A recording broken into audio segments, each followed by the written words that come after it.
하나님 말씀 로마서 16장 27절 한 절 보도록 하겠습니다. 로마서 16장 27절 한 절입니다. 같이 읽겠습니다. 지혜로우신 하나님께 예수 그리스도로 말미암아 영광이 세세 무궁하도록 있을지어다. 아멘. 지난주에는 완전히 이해할 수 없으시며 전능하신 하나님에 대해서 살폈습니다. 오늘은 하나님의 지혜에 대해서 살펴보도록 합니다. 우리 같이 주보 제2장 1항을 같이 읽도록 하겠습니다.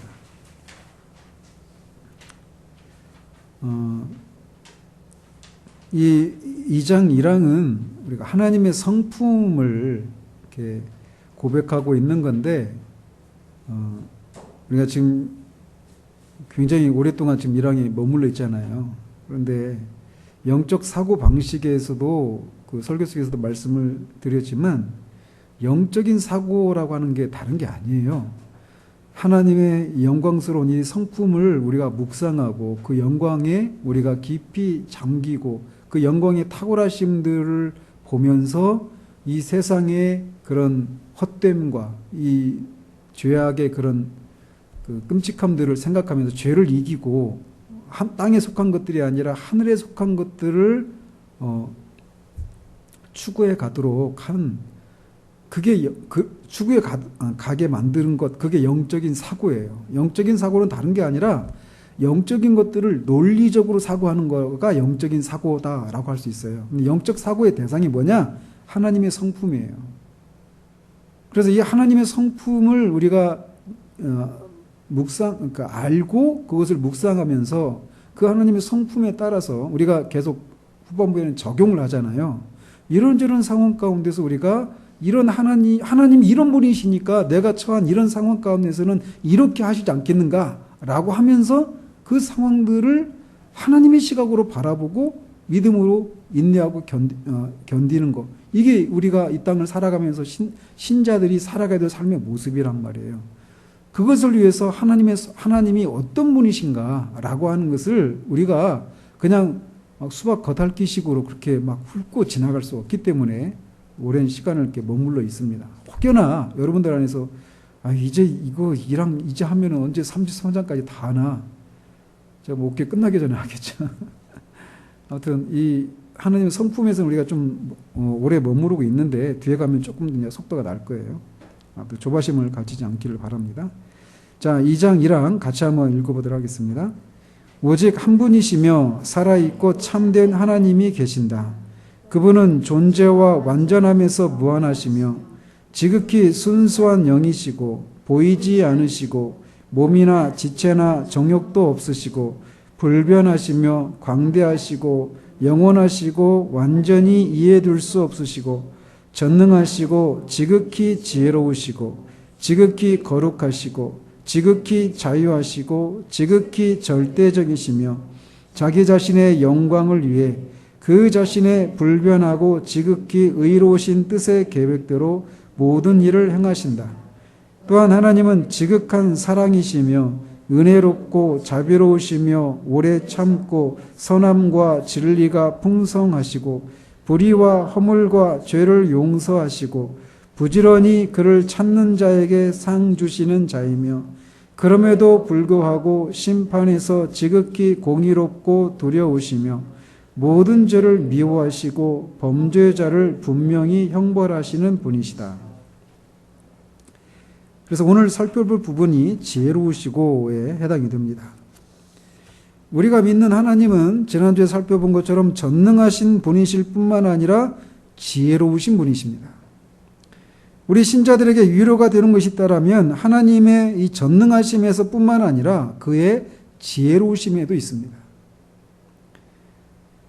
지식과 지혜는 서로 다른 개념입니다.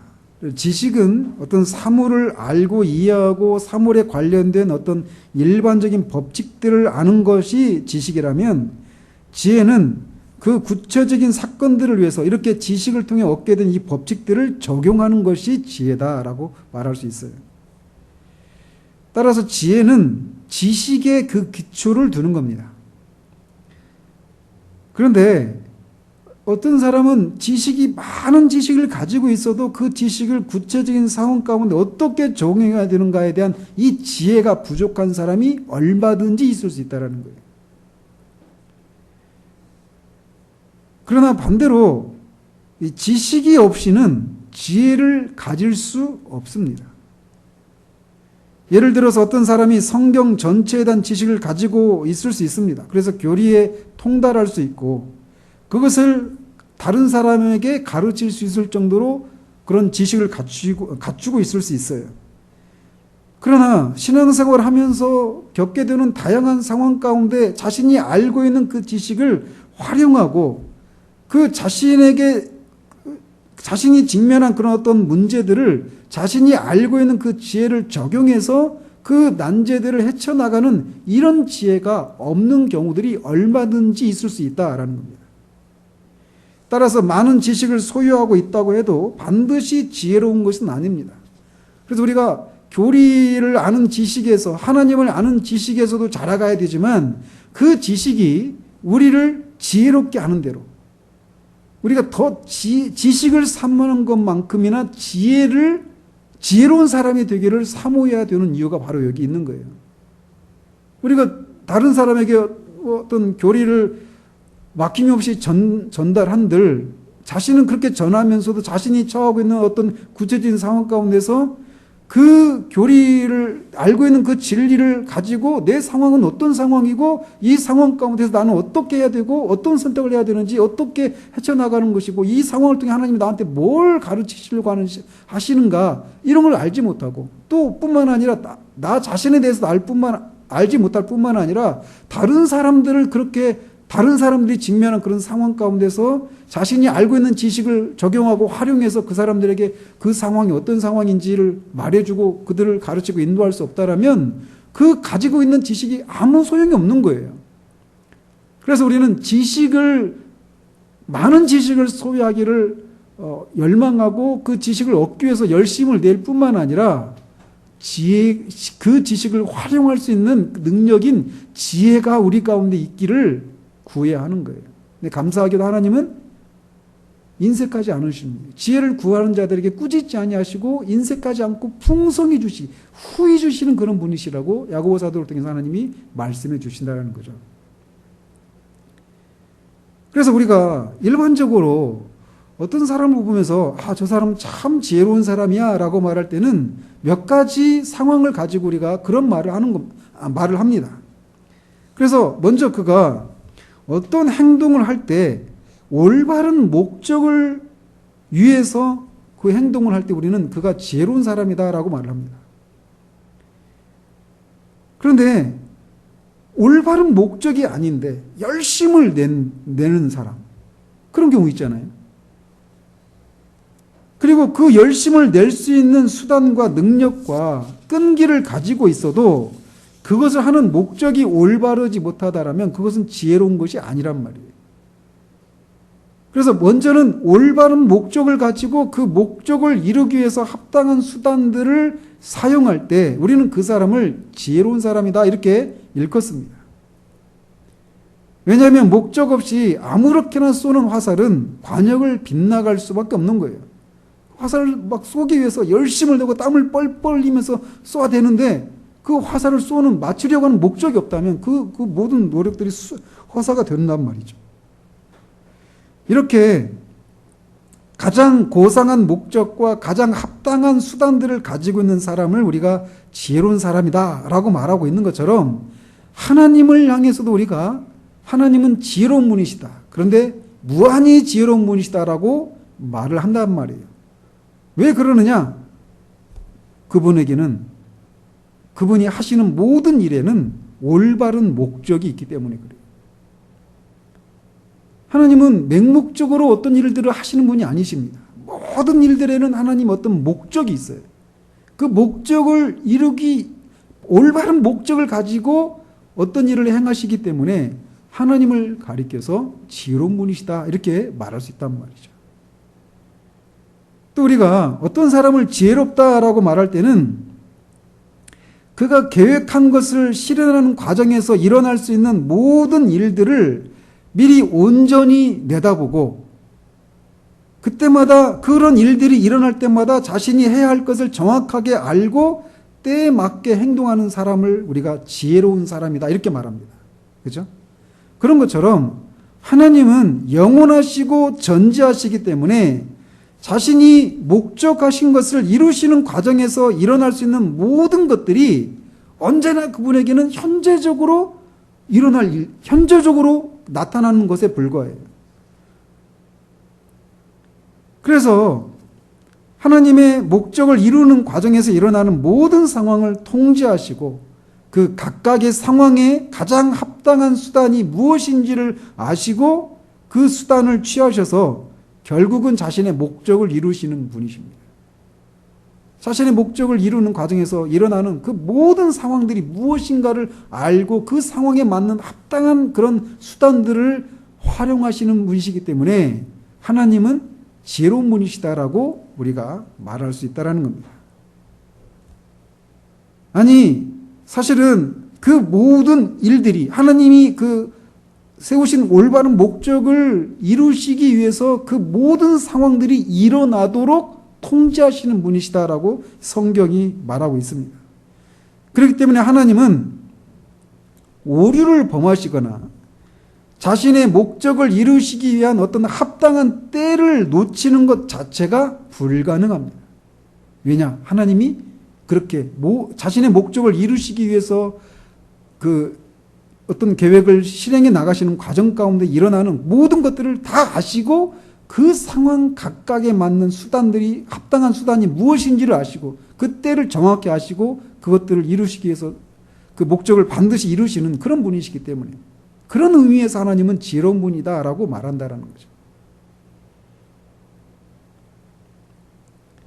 또 우리가 지혜롭다라고 말하는 것은 어떤 올바른 이유에 따라서 또는 사물에 대한 올바른 판단에 따라서 뜻하고 행동하는 경우에 지혜롭다라고 말합니다. 그래서 우리가 어떤 사람을 지혜로운 사람이다라고 말할 때는 그가 그 일을 해내려고 하는 의지로 충만한 사람을 지혜롭다라고 말하지 않아요. 그것을 자기가 계획한 것을 이루기 위해서 의지가 충만한 것은 필요한 요소죠.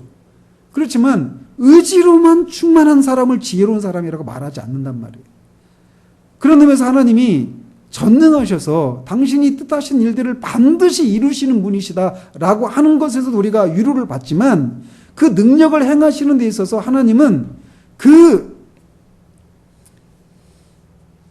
올바른 계획을 취하고 올바른 법칙에 따라서 행동하시기 때문에 우리가 행동하시는 지혜로우신 분이시기 때문에 우리가 하나님의 지혜로우심 안에서 위로를 얻는 것입니다.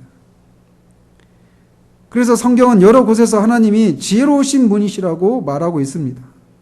오늘 본문이 그걸 말하죠. 지혜로우신 하나님께 예수 그리스도로 말미암아 영광이 세세 무궁하도록 있을지어다. 아멘. 욥기서에서는 지혜와 권능이 하나님께 있고 계략과 명철도 그에게 속하였다라고 말하고 있습니다.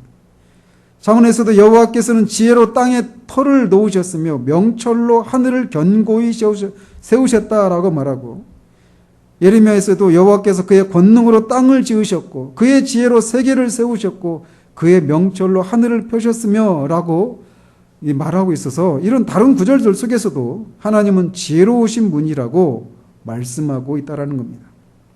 그래서 일반적으로 하나님이 지혜로운 분이라고 하는 것은 두 가지 면에서 나타나는데 하나는 그분의 성품에서 그것을 우리가 찾아볼 수 있고 또 하나는 그분이 하신 일들을 통해서 하나님이 지혜로운 분이라고 하는 것을 우리가 알 수 있게 된다라는 겁니다. 먼저 하나님은 그의 성품에 있어서 무한히 지혜로우신 분이라고 말하고 있습니다. 하나님이 지혜로우신 분이신 것은 필연적인 것입니다. 하나님이 필연적으로 하나님이시듯이 하나님은 필연적으로 지혜로우시다라는 거예요. 만약에 하나님이 지혜롭지 않고 하나님 안에 조그만 정도의 그런 어리석음이라도 있다면 그분은 하나님이 아니시게 됩니다. 하나님은 완전히 지혜롭지 않으면 하나님이실 수가 없어요. 그래서 하나님이 지혜로우신 것은 필연적이다라고 말할 수 있다는 거죠.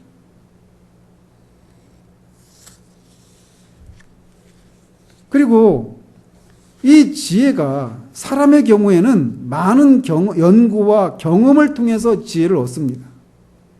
즉 지혜가 어때요? 점점 자라죠. 그래서 예수님이 그 키와 지혜가 점점 자라셨다라고 말하고 있어요. 그 사실을 통해서 그 예수님이 사람이셨구나라고 하는 것을 우리에게 말씀해 주는 거예요. 그래서 사람의 경우에는 다른 사람의 조언을 듣고 어떤 상황에서 어떻게 언제 무엇을 해야 하는지 모르기 때문에 다른 사람의 조언을 듣고 그런 여러 가지 경험, 시행착오들을 통해서 지혜가 점점 자라가고 성장하는 겁니다. 그런데 그런 면에 사람의 경우에 지혜는 그렇게 자라가는 개념이 있는데 하나님은 그러시지 않다라는 거예요. 하나님은 원천적으로 지혜로우신 분이십니다.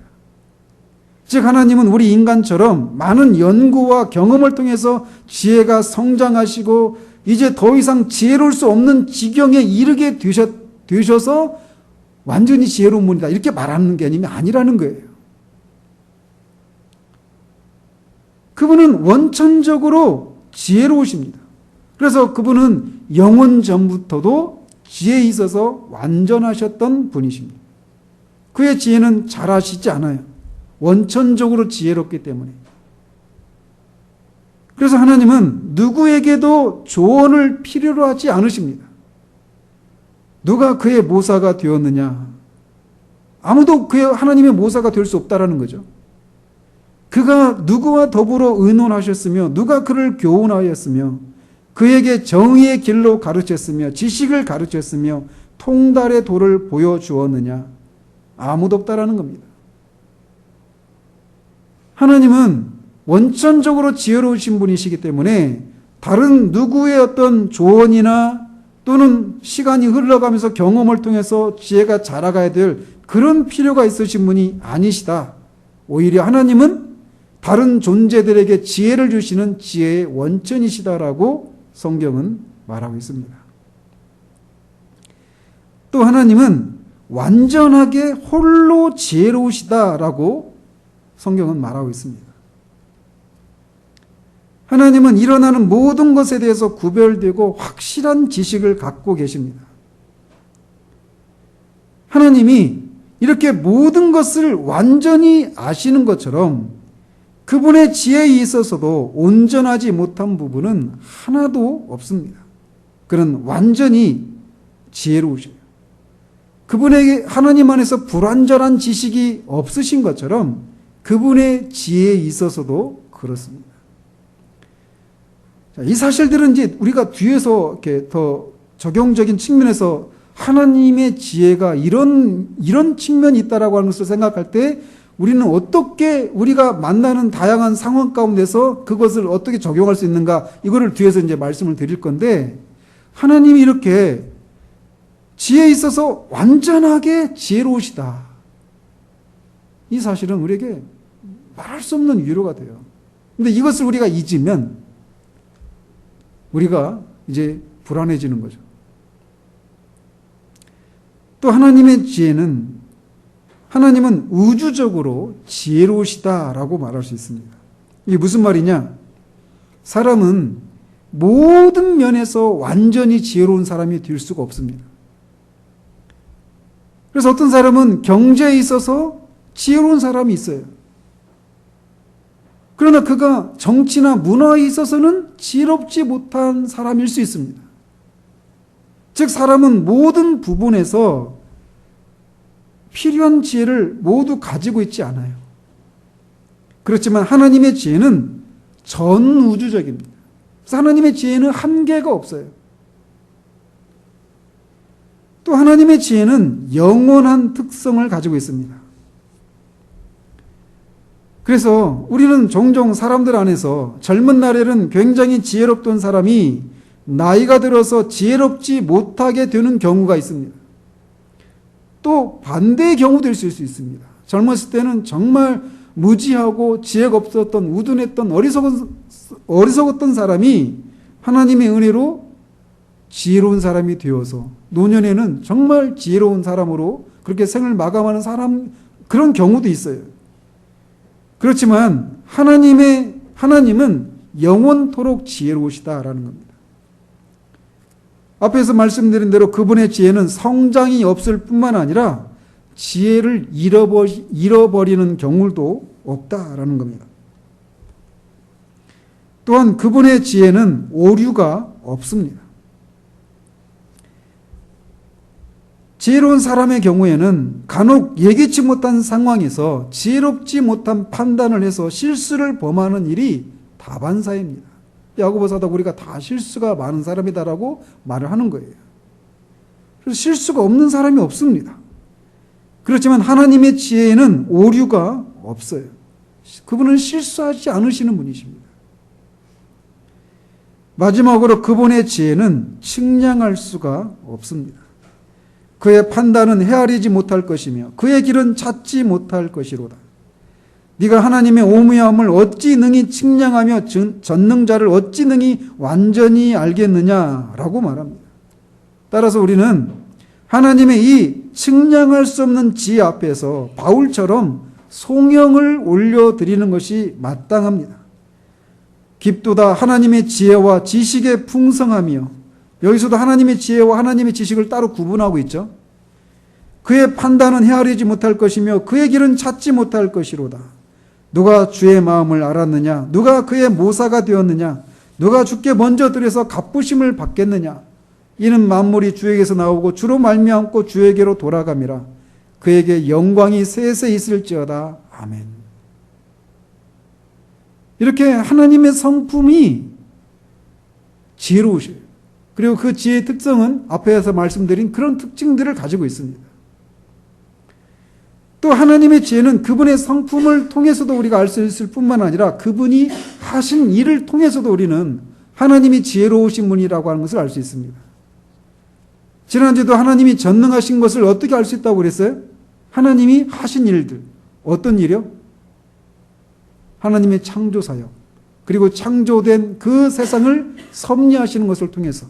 그리고 우리를 구원하시는 구속 사역을 통해서도 하나님의 전능하심을 우리가 알 수 있다고 그랬잖아요. 마찬가지로 하나님의 지혜도 하나님의 창조 사역에서 또 구속 사역에서 그분의 섭리 속에서 그분의 지혜를 우리가 알 수 있습니다. 먼저 창조는 하나님의 지혜를 엿볼 수 있는 첫 번째 책이라고 할 수 있어요. 그래서 칼빈은 하나님이 우리에게 두 권의 책을 주셨다. 하나는 성경책, 하나는 자연이라고 하는 책이다. 이렇게 말을 해요. 이 자연 만물을 통해서, 이 우주를 통해서, 이 우주 만물을 통해서 우리는 하나님이, 그것을 창조하신 하나님이 얼마나 지혜로운 분인가를 우리가 발견할 수 있다는 겁니다. 그래서 여러분 성경학교에서도 말씀드렸죠. 지난주에도 언급해 드린 것처럼 하나님이 창조하신 이 창조 세계를 연구하고 개발하는 것을 통해서 그것을 만드신 하나님의 권능을 발견할 뿐만 아니라 그 하나님의 지혜를 발견해서 그 하나님을 하나님으로 높여드리고 인정해드리는 것, 그것이 모든 학문과 문화 활동의 목표여야 한다라는 것입니다. 그래서 시편 기자가 말한 것처럼 하늘이 하나님의 영광을 선포하고 궁창이 그의 손으로 하시는 일을 나타내는도다라고 말하고 있습니다. 여호와께서 그의 권능으로 땅을 지으셨고 그의 지혜로 세계를 세우셨고 그의 명철로 하늘을 싸셨다라고 예레미야 10장에서 말하고 있습니다. 그래서 우리는 이 거대한 우주의 그 광대함 속에서, 그리고 그 우주 안에 있는 가장 작은 생명체들과 심지어 무생물체들 안에서도 그 안에서 발견되는 질서와 조화를 통해서 하나님이 그것들을 만드신, 또 그것들이 어떤 자신들의 고유한 방식대로 움직이도록 그렇게 만드신 하나님의 지혜를 우리가 발견할 수 있다는 겁니다.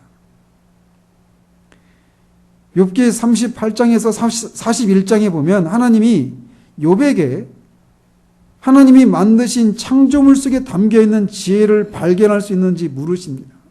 그리고 그 질문에 욥은 한마디도 대답을 하지 못합니다. 그 말씀을 통해 우리가 알 수 있는 것처럼 우리가 둘러보는 이 모든 창조의 세계는 온통 하나님의 지혜가 숨겨져 있는 거예요. 그래서 그것을 막 발견하는 거예요. 얼마 전에 우리 하연이가 줄이 그 물리학 어떤 단위죠. 그죠? 그 일줄이 어떤 의미가 있는지를 막 설명하면서 막 흥분을 하면서 엄마한테 막 설명을 하더라고요. 그런 작은 것 하나 속에서 하나님이 그것을 그런 방식으로 창조하신 하나님의 지혜를 우리가 발견할 수 있는 거예요. 감사하게도 그 강사가 기독교인이었던 것 같아요. 그죠?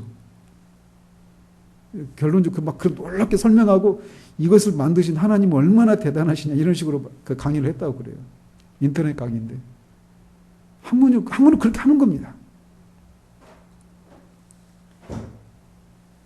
그래서 우리는 하나님이 만드신 창조를 연구하고 개발해서 그 속에 담기신 하나님의 능력이나 지혜나 선하심과 아름다우심과 같은 그런 다양한 면면들을 발견하고 발견된 하나님을 높이고 찬양하는 것이 문화활동의 목적이에요. 그 창조세계 속에서는 이렇게 하나님의 지혜가, 각종 지혜가 숨겨져 있습니다. 그리고 그것을 그 하나님이 창조하신 창조세계 속에 숨겨놓은 하나님의 지혜를 발견하기에는 영혼도 모자라요. 이렇게 먼저는 하나님이 창조하신 창조세계를 통해서도 하나님의 지혜를 볼 수 있고, 특별히 하나님의 창조의 걸작인 우리 인간의 육체와 정신과 영혼의 신비를 통해서도 우리는 하나님의 지혜를 발견할 수 있습니다.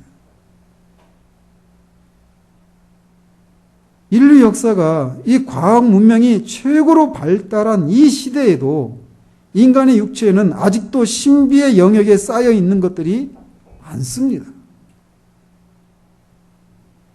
설령 인간의 신체와 관련된 모든 지식을 인간이 알게 되는 날이 온다 하더라도 그 사실이 우리 인간을 그렇게 만드신 하나님의 지혜에 대해서 우리가 감격하고 성령을 올려드릴 필요가 없어지는 것은 아닙니다. 인간의 어떤 신체 구조뿐만 아니라 이 인간의 신체들이 그 모든 각 기관들이 움직여가는 그런 것들을 통해서도 하나님이 그것을 만드신 하나님의 지혜를 우리가 발견할 수 있어요. 뿐만 아니라 인간 안에 있는 그 다양한 재능들을 보십시오. 우리에게는 그런 재능들이 없지만 가끔씩 그런 진짜 천재적인 재능을 가진 사람들 있잖아요. 그 서번트 신드롬이라고 하는 그런 게 있죠. 그래서 수십 년 동안 연구해도 도달할 수 없는 그런 경지의 어떤 재능을 발휘하는 그런 모습들을 우리가 가끔씩 봐요. 그런 인간의 재능의 다양함들, 그리고 인간 안에 있는 그 개성의 다양함들 다 다르잖아요. 그죠? 우리 앞에 아마 수백억의 사람이 지나갔어요. 현존하는 세계, 지금 현재에도 70억이 넘는 사람들이 지금 이 지구 안에 우리 같이 살고 있습니다. 그리고 주님 오시기까지 또 얼마나 많은 사람들이 또 이 세상에 들어올지 몰라요. 근데 아무튼 수백억의 사람들이 있었단 말이에요. 근데 그 중에 똑같은 사람이 하나도 없습니다. 단 하나도 없어요. 인간의 그 개성의 그 다양함 속에서 하나님이 때로는 하나님이 왜 저렇게 만드셨어? 이렇게 우리가 생각하는 사람도 있지만 그런 인간의 개성의 다양함 속에서 우리는 하나님이 얼마나 지혜로운 분인가를 발견할 수 있습니다. 이렇게 우리는 하나님이 창조하신 창조 세계를 통해서도 하나님이 얼마나 지혜로운 분인가를 우리가 알 수 있어요. 그래서 여호와여 주께서 하신 일이 어찌 그리 많은지요.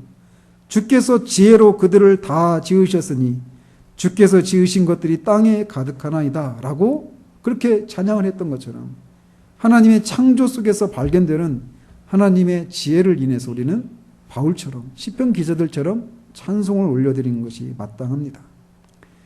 이렇게 우리는 하나님의 창조에서 그의 지혜를 엿볼 수 있고, 두 번째로 그의 구속 사역에서도 그분의 지혜를 찾아볼 수 있습니다.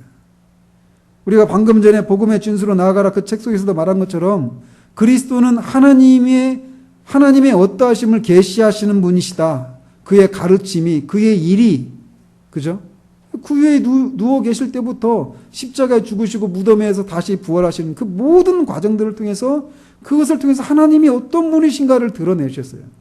특별히 그분의 십자가에 죽으심과 다시 사심을 통해 이루신 그 구속 사역을 통해서 하나님은 저와 여러분들과 같은 아무런 소망이 없는 절망적이고 비참하고 하나님과 원수된, 죄로 인해서 머리부터 발끝까지 온전히 죄로 물들어 있는, 이미 저질러버린 그 죄를 어떻게 할 수가 없는 그런 우리를, 불의한 우리를 의롭다 하시면서 하나님도 의로우시고 우리도 의롭게 하는 그 십자가의 구속 사역을 통해 하나님이 얼마나 지혜로운 분이신가를 우리에게 드러내 주셨어요. 특별히 저는 늘 감탄하는 게 그거예요. 그리스도와 함께 우리가 십자가에 못 박혔다는 거. 그리스도와 함께 우리가 죽은 자 가운데서 부활하셨다는 거. 그리스도와 신자와의 그 신비한 연합을 통해서 그리스도에게 일어난 일들이 우리에게 일어난 일이 되게 하시는 그 하나님의 지혜. 죽음으로 죽음을 이기는, 율법으로 율법을 폐기시켜버리는, 패배를 통해서 승리하시는 그 하나님의 구속 사역을 통해서 우리는 하나님의 지혜를 발견할 수 있다는 겁니다. 그리고 죄인들을 구원하시기 위해서 사용하신 수단에 있어서도 우리는 하나님의 지혜를 발견합니다. 죄인들을 구원하시기 위해서 하나님이 사용하시는 수단이 무엇입니까? 우리가 무엇으로 구원받아요? 믿음으로 구원받잖아요. 우리의 행위로 구원받는 것이 아니라. 우리 행위로 구원을 받지 않고 오직 믿음으로 우리는 구원을 받습니다. 그런데 이 믿음마저도 하나님이 주시는 선물이다라는 거예요. 그렇기 때문에 구원받은 사람은 누구도 자신의 구원을 자랑할 수가 없습니다. 오직 하나님만 영광을 받으십니다. 따라서 이렇게 오직 하나님만 영광을 받으시기 위해서 하나님께서 오직 믿음이라고 하는 수단만을 택하신 것에서도 우리는 하나님의 지혜를 발견할 수 있어요. 그리고 이 믿음이 역사하시는 과정 속에서도 우리는 하나님의 지혜를 엿볼 수 있습니다. 믿음이 어떻게 생깁니까? 믿음은 들음에서 나며 라고 말하고 있어요. 뭘 들을 때? 그리스도의 죽으심과 다시 사심에 대한 복음을 들을 때. 누구를 통해서 그 복음을 듣습니까? 저나 여러분들과 같은 그 복음의 은택을 입은 사람들을 통해서 복음을 듣게 하셔요. 그리고 그것을 통해서, 그 과정을 통해 성령이 역사하셔서 믿음이 우리 안에서 생겨나는 겁니다. 즉 천사나 어떤 구원의 조건에 합당한 그런 완벽한 조건을 갖춘 그런 사람을 통해서 복음을 전하도록 하시는 것이 아니라 저는 여러분들과 같이 실수가 많고 연약하고 불완전한, 여전히 죄인인 그런 사람들을 통해서 복음을 듣게 하시고 그 복음을 듣는 과정 속에 믿음이 역사하시게 한다라는 거예요. 이게 왜 하나님의 지혜냐? 그렇게 해야만 그 복음을 전하는 과정 속에서 누군가를 회심하게 되는 그런 도구로 쓰임받은 사람이 하나님에게만 돌려질 그 영광을 도둑질하지 못하게 되니까 그러는 거예요. 그래서 하나님이 저나 여러분들과 같은 불완전한 사람을 복음을 전하는 사람으로 세우시는 거예요.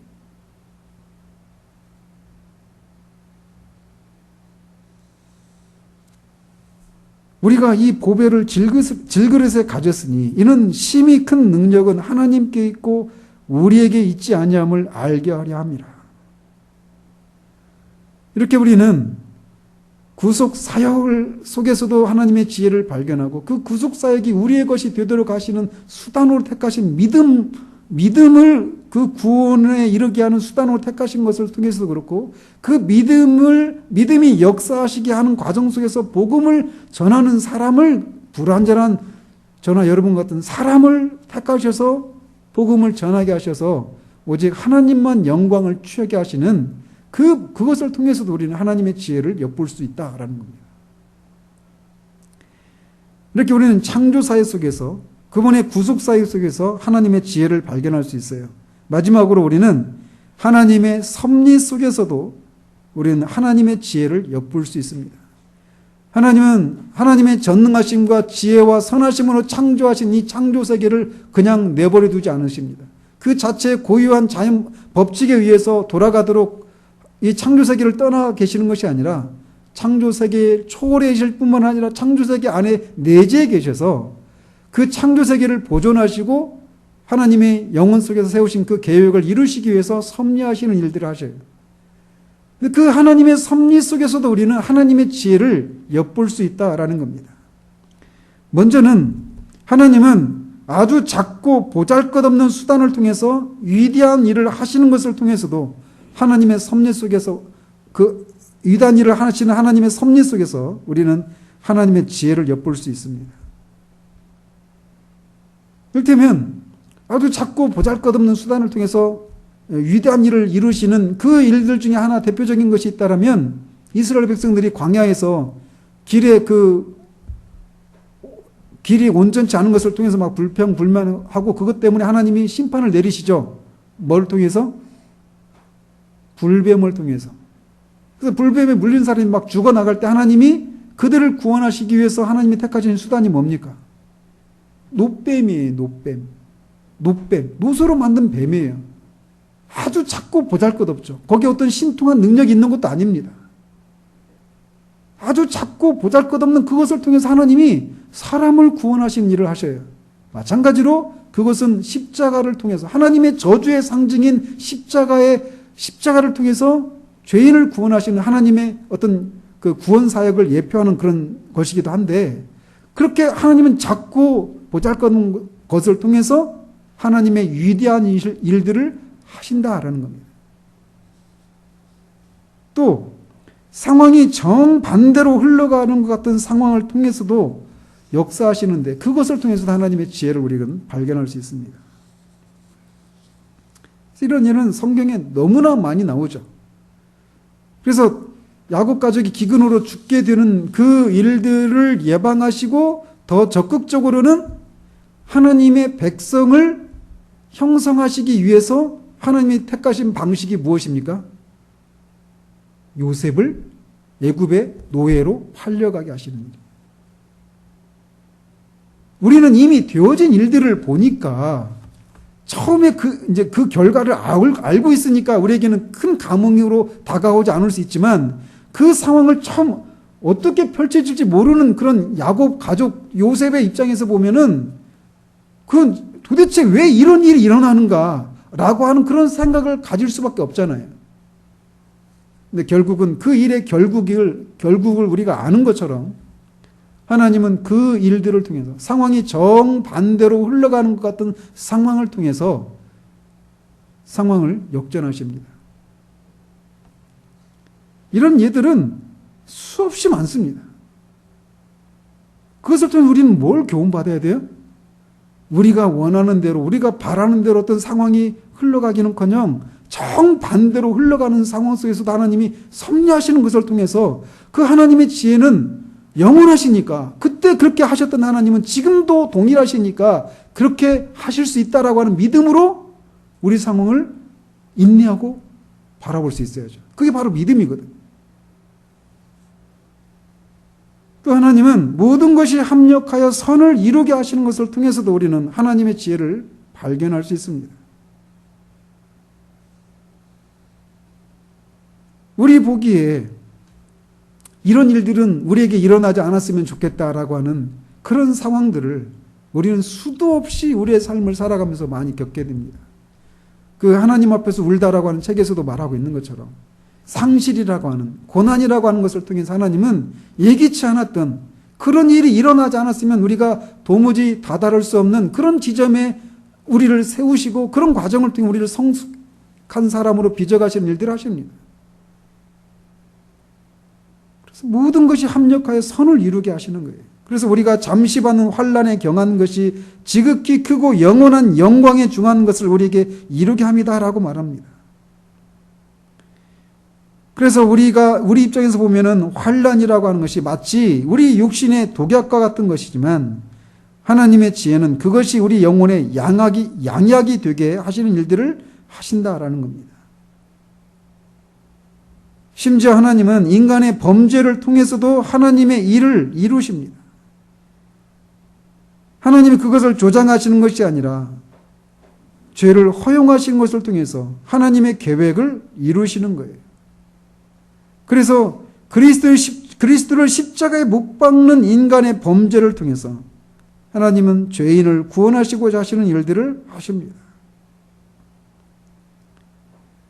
또 하나님의 지혜는 절망적인 경우에 도우심을 통해서 나타나기도 합니다.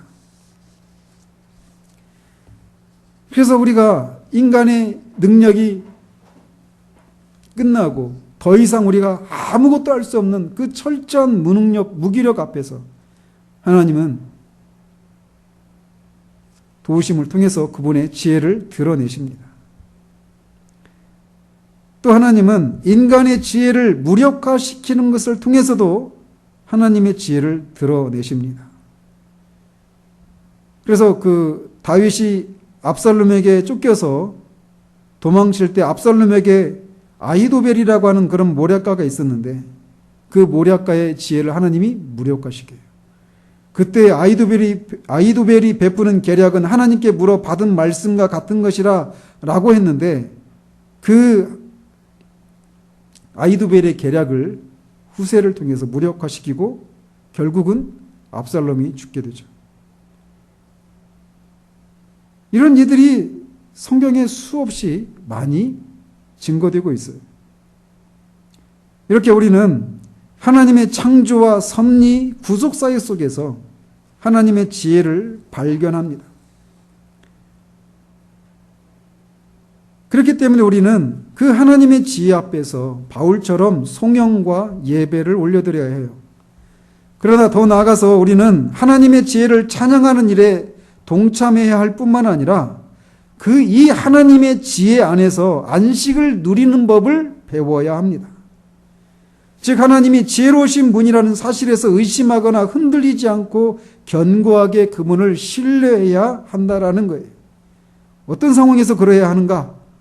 우리에게 영적인 위로가 없을 때 우리는 하나님의 지혜 안에서 안식하는 법을 배워야 합니다.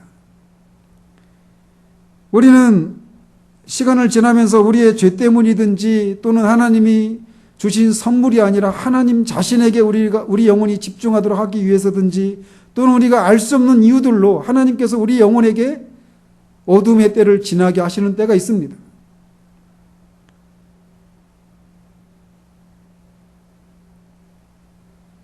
그러나 그런 때에도 하나님은 지혜로운 분이라는 사실들을 우리가 기억해야 해요. 그런 때로는 우리가 위로를 받지 못한 채로 있는 것이 더 낫다라고 하는 것을 아셔서 그런 것을 허락하시기도 하십니다.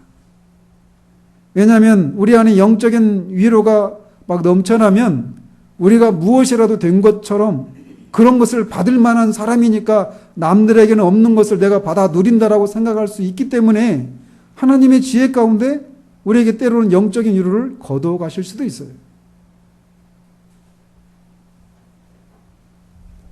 하나님은 즐거움보다 겸손이 우리에게 더 유익하다라고 하는 것을 아시기 때문에 이렇게 우리에게 영적인 위로를 거두어 가시는 때도 있어요.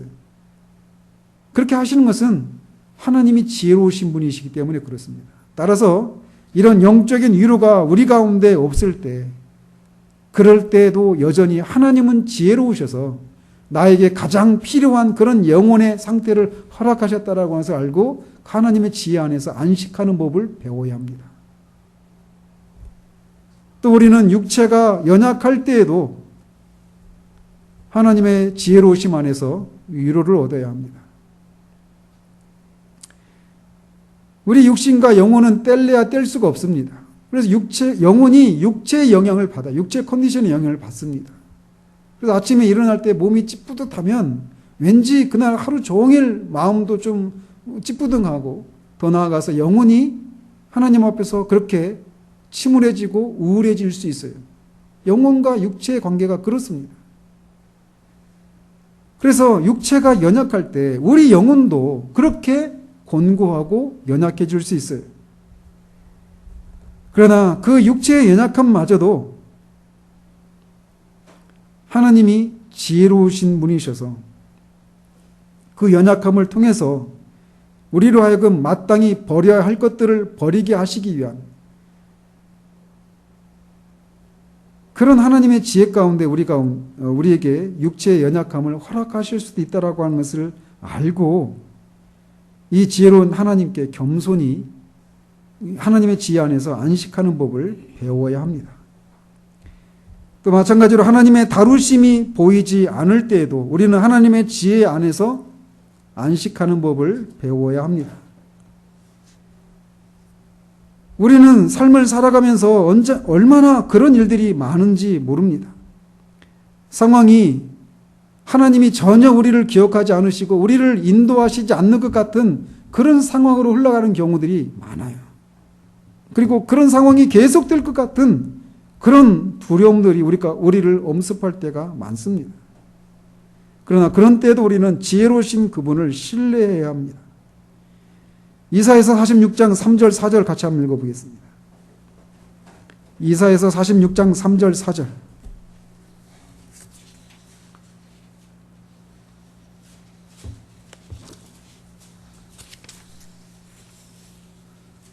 같이 읽습니다. 야곱의 집이여 이스라엘 집에 남은 모든 자여 내게 들을지어다. 배에서 태어남으로부터 내게 안겼고 태에서 남으로부터 업힌 너희여 너희가 노년에 이르기까지 내가 그리하겠고 백발이 되기까지 내가 너희를 품을 것이라. 내가 지었은즉 내가 업을 것이요 내가 품고 구하여 내리라. 우리 눈에는 하나님의 다루심의 손길이 보이지 않는다고 해서 실제로 하나님 우리를 다루시지 않는 때는 없다라고 하는 것을 기억하십시다. 아무 소리도 안 들리고 아무것도 보이지 않는 때에도 주님은 우리 인생의 배를 그분이 원하시는 지점으로 한 치의 오차도 없이 그렇게 운전해 가고 계십니다. 따라서 하나님의 다루심이 보이지 않는 상황 속에서도 그분의 지혜를 믿고 안식하는 법을 배워야 해요. 이런 것들이 믿음입니다. 이 믿음에서 우리는 자라가야 돼요. 또 우리가 세상에서 낮아지거나 손실을 입을 때에도 또 우리가 사랑하는 사람과 이별을 할 때에도 이 이외에도 우리가 어떤 상황을 만나든지 간에 하나님이 모든 상황을 통제하시고 한치의 오차가 없이 그분의 영원하신 목적을 이루시기 위해서 합당한 수단들로 그런 상황들을 허락하신 지혜로운 분이라는 사실들을 인해서 그 안에서 안식하는 법을 배워야 합니다. 하나님은 지혜를 구하는 자들에게 꾸짖지 아니하시고 후히 주시는 분이시라고 성경은 말합니다. 우리는 종종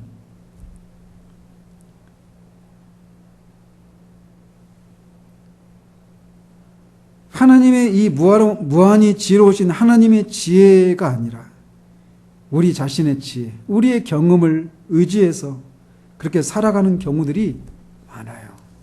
그러나 우리의 지혜와 하나님의 지혜는 앞에서도 말씀드린 것처럼 근본적인 차이가 있습니다.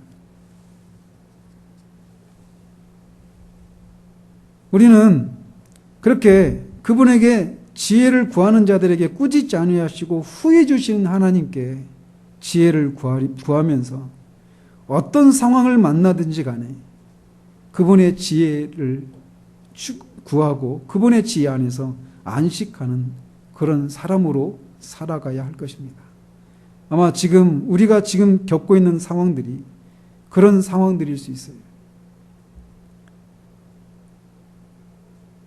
아침에 제가 오전에 말씀을 전하는 그 말씀을 이렇게 아침에 생각을 하는데 마음에 예배 드리기 전에 마음에 막 하나님을 향해서 이렇게 굳어졌던 마음이 제 안에서 이렇게 녹는 것들을 이렇게 경험을 했어요. 우리는 종종 우리의 상황이 우리가 원하는 대로 풀려가지 않는 것 때문에 낙심하고 낙심을 넘어서서 무뎌지고 원망으로 이어지는 그런 상황들을 지납니다.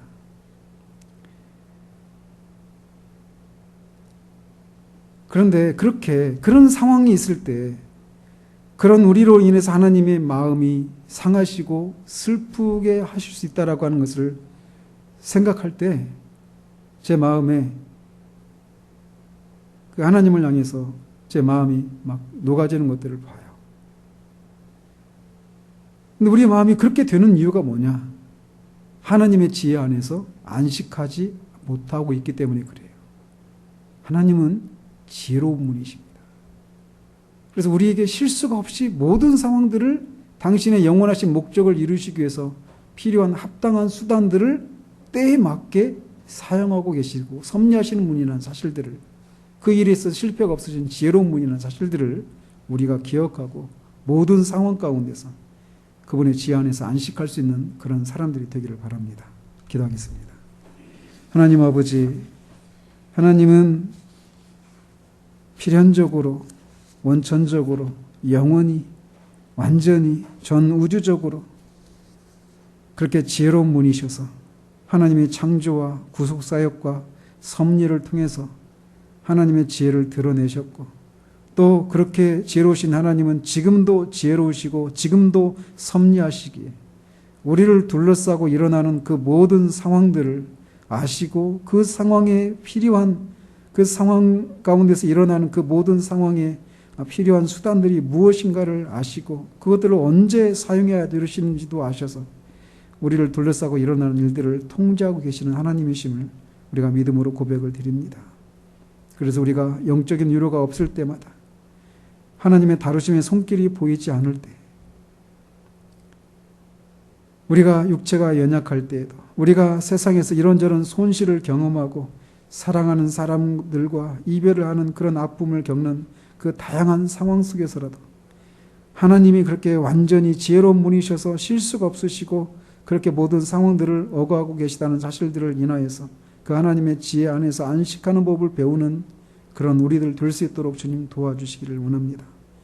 우리가 늘 주님의 지혜가 필요한 사람인 것을 기억하고 하나님 앞에 겸손히 하나님의 지혜를 구하고 뜻을 구하며 그렇게 구하는 자들에게 후히 주신 하나님의 지혜를 쫓아 그렇게 우리의 삶을 살아가 우리의 삶을 지켜보는 사람마다 저 사람은 얼마나 삶을 지혜롭게 살았는가를 그렇게 말할 수 있는 그런 삶을 살아 그 원천인 하나님께 그들의 시선이 고정되게 하는 그런 삶을 살아가는 우리 모두 될 수 있도록 주님 도와주시기를 원합니다. 예수 그리스도 이름으로 기도합니다. 아멘.